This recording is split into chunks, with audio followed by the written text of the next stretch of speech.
Jillian Ward, Sofia Andres nagkabati na.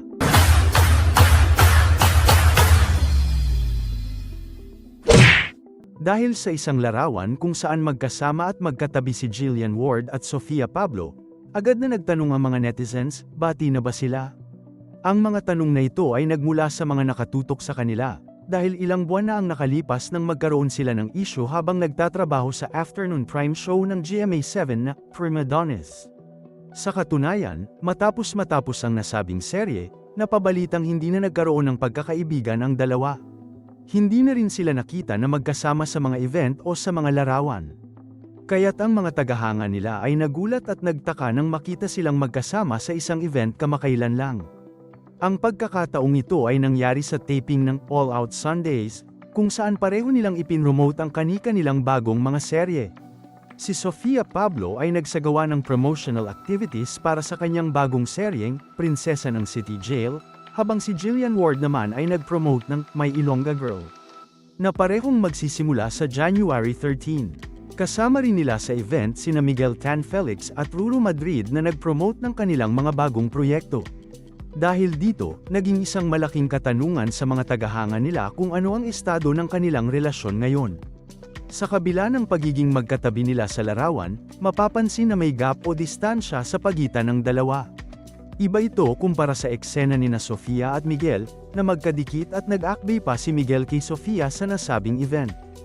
Hindi rin ito nakatulong sa mga usap-usapan na may hindi pagkakaunawaan sa pagitan nila. Kaya't naging usap-usapan na maaaring may hindi pa natatapos na issue ang dalawang aktres. Bagamat magkatabi sila sa picture at pareho silang nakangiti, ang mga maliliit na detalye sa mga larawan ay nagpapakita ng tila hindi pa ganap na pagkakasundo sa pagitan ng dalawa.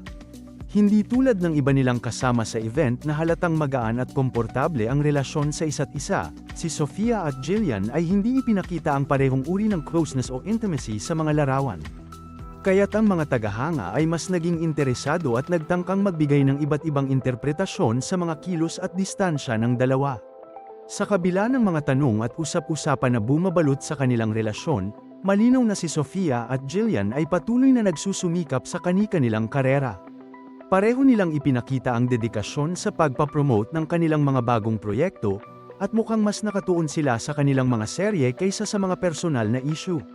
Gayunpaman, ang mga larawan at ang hindi pagkakapareho ng kanilang pag-uugali ay patuloy na magiging paksa ng mga speculation sa kanilang mga tagahanga. Sa ngayon, ang tanging nakikita ng publiko ay ang kanilang propesyonal na relasyon, ngunit ang mga hindi pagkakaunawaan sa nakaraan ay patuloy na nagpapalakas ng mga tanong at haka-haka sa kanilang relasyon. Ang oras na magdadala ng mga sagot, at tanging sina Jillian at Sofia ang makakapagbigay linaw tungkol sa kung anong klaseng relasyon mayroon sila ngayon.